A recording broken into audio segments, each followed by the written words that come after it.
Hello guys, ये जो हमारी पॉलिटिकल साइंस की सीरीज़ थी उसकी ये दूसरी वीडियो है। सेकंड वीडियो लाने में मुझे थोड़ा टाइम लग गया, उसके लिए मैं आपसे सॉरी बोलती हूँ। आपको मैंने बोला था कि मैंने पिछले वाली वीडियो में फर्स्ट वीडियो में मैंने आपको 25 क्वेश्चन की सीरीज़ कराई थी। 25 क्वेश्चन थे। इस वीडियो में हम 30 क्वेश्चंस करेंगे और ये क्वेश्चंस आपको बहुत फ़ायदा देंगे क्योंकि ये प्रीवियस ईयर क्वेश्चंस हैं। 8-10 साल पहले के क्वेश्चन तो आप कर ही रहे होंगे, लेकिन ये उससे भी पहले वाले हैं। हो सकता है आपके लिए फ़ायदेमंद हो सकता भी है और वैसे ही रहेंगे भी, क्योंकि प्रीवियस ईयर क्वेश्चन कहीं ना कहीं घुमा फिरा कर ही पूछे जाते हैं।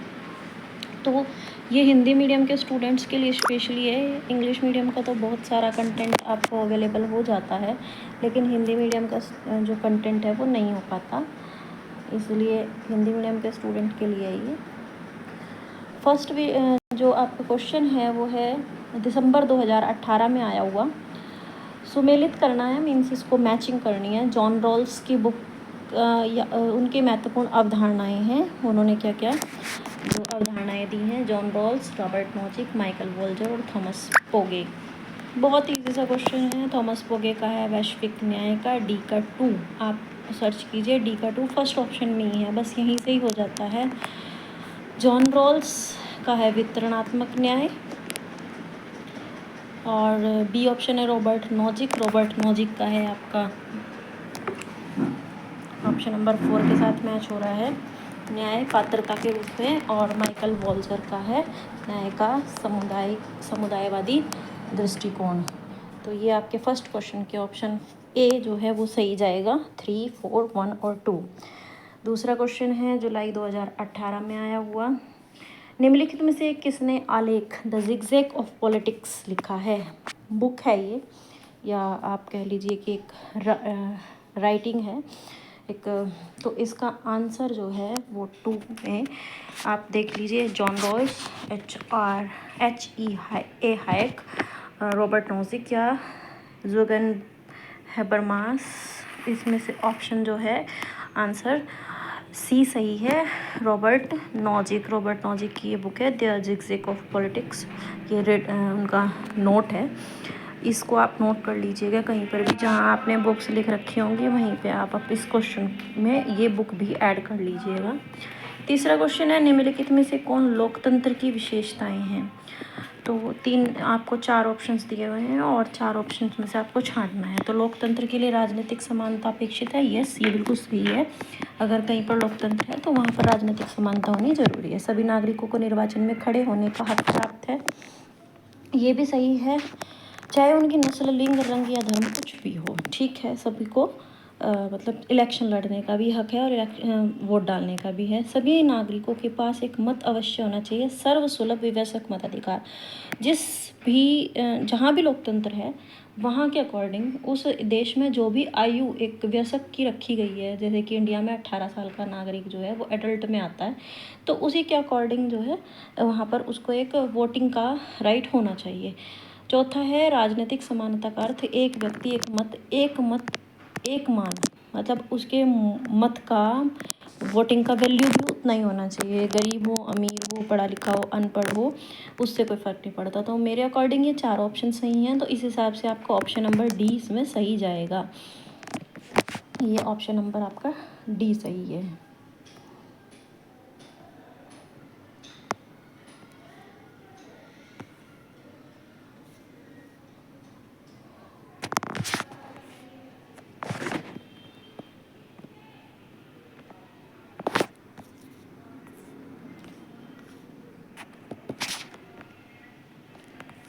नेक्स्ट क्वेश्चन पे आ जाते हैं। पेन सही से वर्क नहीं कर रहा है। क्वेश्चन नंबर 4 है, लोकतांत्रिक प्रणाली में सभी व्यक्तियों को एक समान माना जाता है, या आम आदमी की सरकार का द्योतक है?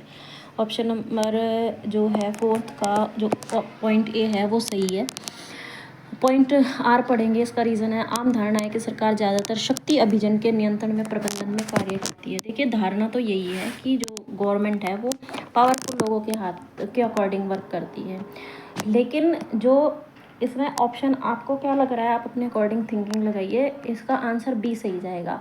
ए और आर दोनों हैं तो अपनी अपनी जगह सही, लेकिन फर्स्ट वाले को जो ऑप्शन बी है, मतलब जो रीज़न है वो उसको फर्स्ट आपके कथन को कारण जो है वो सही से एक्सप्लेनेशन नहीं कर रहा है। इन दोनों में आपस में रिलेशन नहीं है। अगला क्वेश्चन है, विधि के शासन का अभिप्राय है कानून की नज़र में सभी समान है। ऑब्वियसली ये आंसर सही है, फर्स्ट ऑप्शन सही है।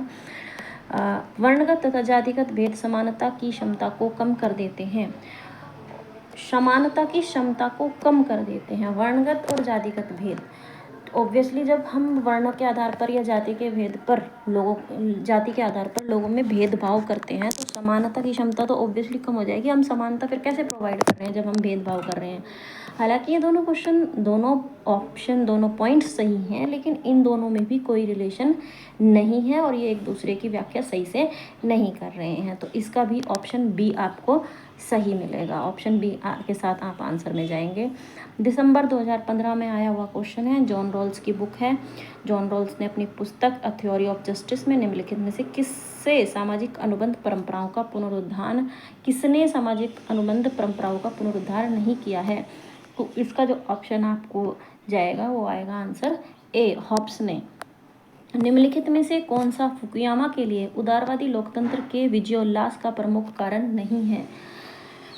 आप देखिए, मान्यता के लिए संघर्ष, प्रकृति पर विज्ञान के अधिकार का तर्क, उदारवादी लोकतंत्र के प्रमुख विरोधाभासों का अभाव, और ऑप्शन नंबर 4 है उदारवाद का विजयोल्लास विचारधाराओं की अपेक्षा अर्थव्यवस्था के रूप में अधिक है।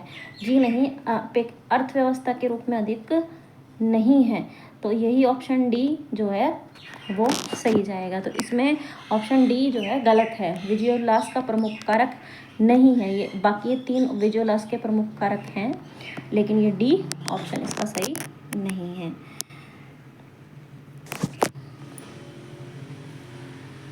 थोड़ा सा मिसप्रिंट है, कोई बात नहीं, बट दिख रहा है। निम्नलिखित संकलनकाओं को उनके आने के क्रम में व्यवस्थित कीजिए। मीन्स इनका ना आपको असेंडिंग ऑर्डर लगाना है। सबसे पहले क्या, फिर दूसरा आया, फिर तीसरा और फिर चौथा। पहला है लोकतांत्रिक केंद्रीकरण, प्रतिपुष्टि व्यवस्था, नवीन लोकतंत्र और विधि की उचित प्रक्रिया।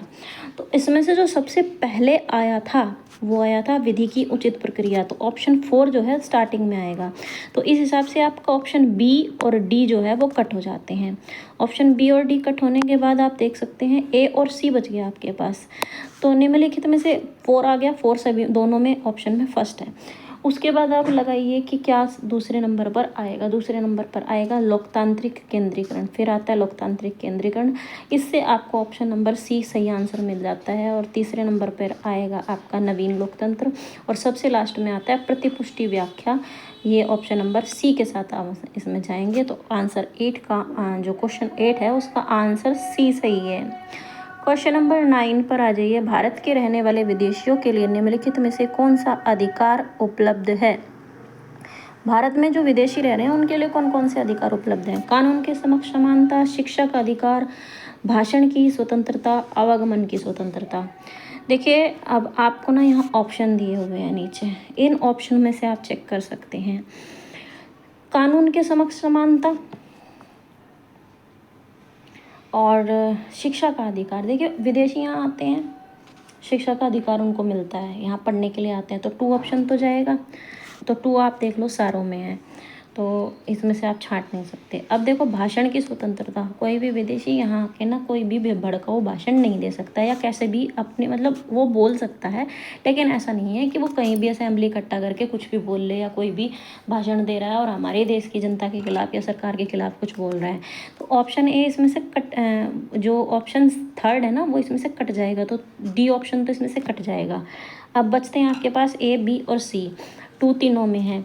अब आ जाते हैं शिक्षा का अधिकार, कानून के समक्ष समानता। आप देखिए, इंडिया के नागरिक हों चाहे विदेशी हों, उन्हें कानून के समक्ष समानता, अगर उनके साथ यहाँ पर भी कुछ गलत होता है तो उनको भी भारत में कानून के समक्ष उतनी ही समानता मिली है जितना कि इंडियंस को मिली है। तो आंसर जो है आपका बी इस हिसाब से सही हो जाएगा, ऑप्शन 1 और 2।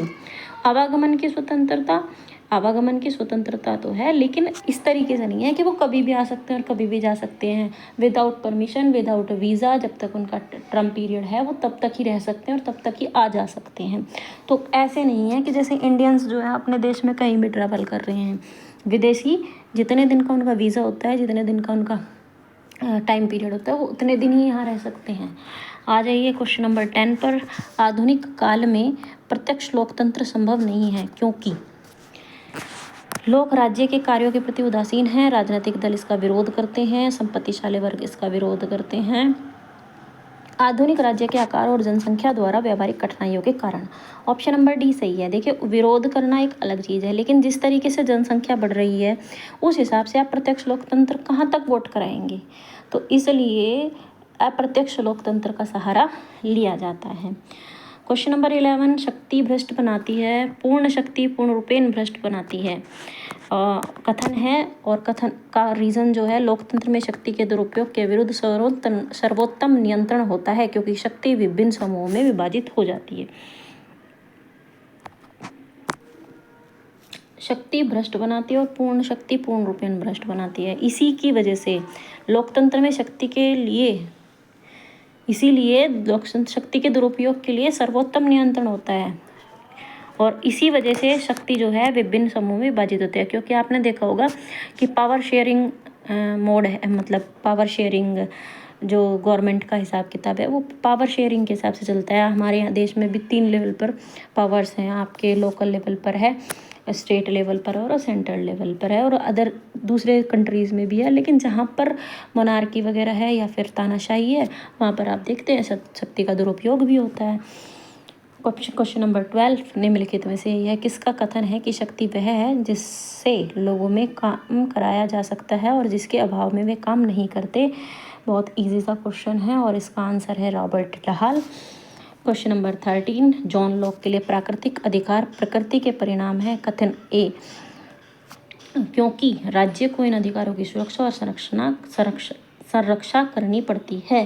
तो इसका आंसर जो है वो ए सही है। आंसर दोनों के दोनों पॉइंट भी सही हैं और जो कथन आर है वो रीज़न जो है वो पहले वाले की व्याख्या भी सही कर रहा है। आ जाते हैं क्वेश्चन नंबर 14 पर। रोल्स के लिए अधिकार अच्छे से पूर्व की स्थिति हैं। कथन ए।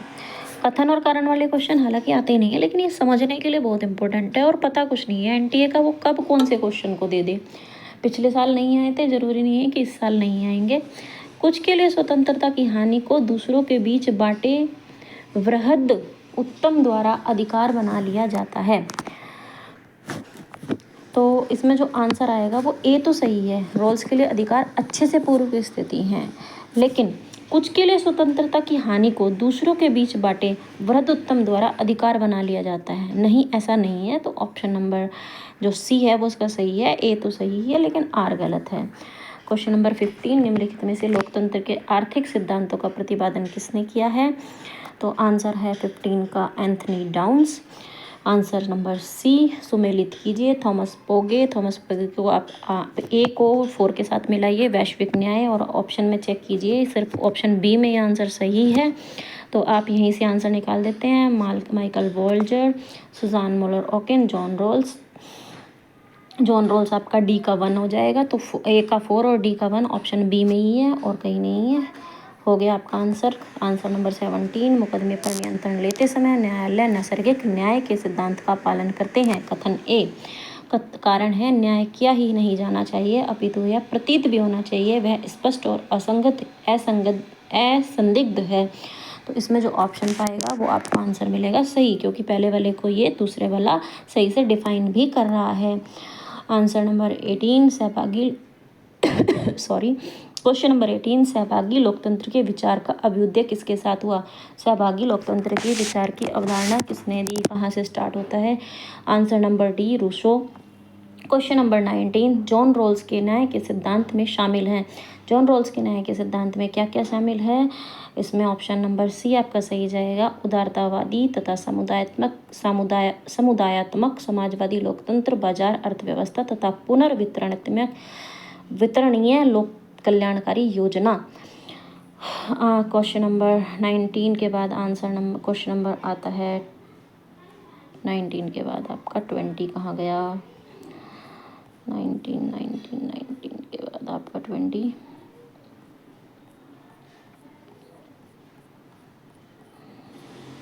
ये ना थोड़ा सा ऑप्शन क्वेश्चन आगे पीछे हो गए हैं। ये रहा 20, हाँ जी 20 ये रहा। सुमेलित कीजिए।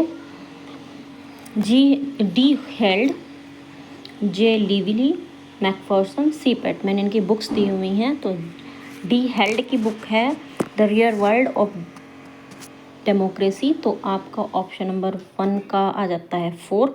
डी ऑप्शन सही है आपका। एक ही ऑप्शन से आपका आंसर सही जा रहा है, तो 1 का 4। जे लिवली 2 का 2 मॉडल्स ऑफ डेमोक्रेसी। मैकफर्सन की बुक है पार्टिसिपेशन एंड डेमोक्रेटिक थ्योरी, और सी पेटमैन की बुक है डेमोक्रेसी। तो जो ऑप्शन नंबर डी है इसका वो आंसर सही है। सो आज के वीडियो में इतना ही। कल के 20 क्वेश्चंस लेकर मैं आपके पास दूसरी वीडियो में आऊँगी। अगर आपको वीडियो अच्छी लगी हो तो प्लीज़ लाइक कीजिएगा और शेयर कीजिएगा। अगर आपको किसी और टॉपिक पे क्वेश्चन चाहिए हिंदी मीडियम के तो आप उसमें कमेंट में लिख दीजिएगा। नेक्स्ट वीडियो में आपके अकॉर्डिंग लेके आऊँगी। Thank you.